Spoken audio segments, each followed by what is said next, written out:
الرحمن علم القرآن.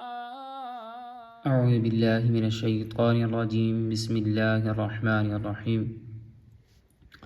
اللہم صلی علی سیدنا و مولانا محمد وعلی آلہ وصحبہ وبارک وسلم. السلام علیکم.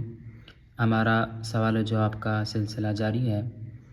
اس سے پہلے ہمارے 10 پارٹ ہو چکے. آج ہمارا 11واں پارٹ ہے. تو چلیے شروع کرتے ہیں آج کا سبق.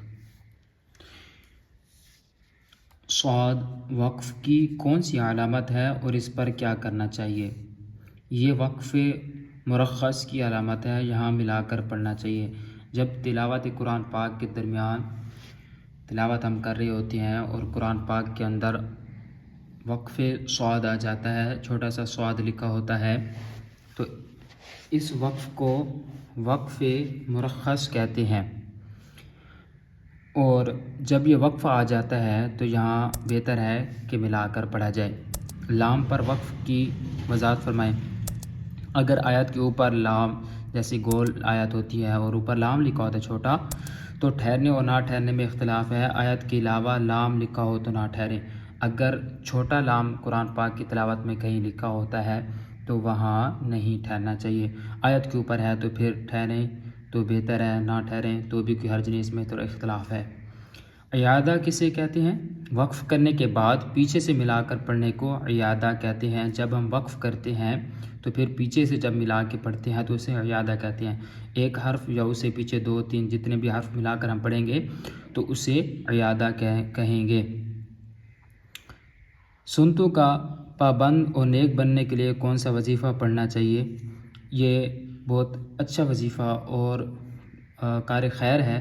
یہ سماعت کر لیں. سنتوں کا پابند اور نیک بننے کے لیے چلتے پھرتے یا خبیرو پڑھنا چاہیے.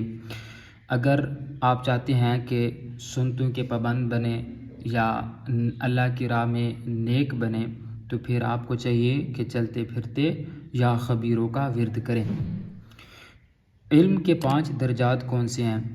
علم کے 5 درجات یہ ہیں: خاموشی، توجہ سے سننا، جو سنا اسے یاد رکھنا، جو سیکھا اس پر عمل کرنا، جو علم حاصل ہوا اسے دوسروں تک پہنچانا. علم کے 5 درجات ہیں کہ جب ہم علم حاصل کرتے ہیں یا علم کا نام آتا ہے تو ذہن میں اس کے درجات بھی آتے ہیں. تو علم کے 5 درجات ہیں. پہلا درجہ جو ہے علم کا وہ خاموشی، کہ اگر آپ علم والے ہیں تو خاموشی اختیار کریں. اور اس کے بعد توجہ سے سننا، کہ جب کوئی بات کر رہا ہو یا آپ کسی ٹیچرز کے سامنے بیٹھے ہیں یا کوئی کسی بڑے کی بات سن رہے ہیں تو توجہ کے ساتھ سننا. پھر اس کے بعد تیسرا درجہ ہے کہ جو سننا اسے یاد رکھنا. جو بھی آپ نے کوئی بات سنی ہے پھر اسے یاد بھی رکھنا ہے. چوتھا درجہ یہ ہے کہ جو سیکھا اس پر عمل کرنا. جو بھی آپ نے سیکھا ہے پھر اس میں عمل کرنا ہے. یہ بھی علم کا درجہ ہے، درجات میں سے ہے. پانچواں جو علم حاصل ہوا اسے دوسروں تک پہنچانا.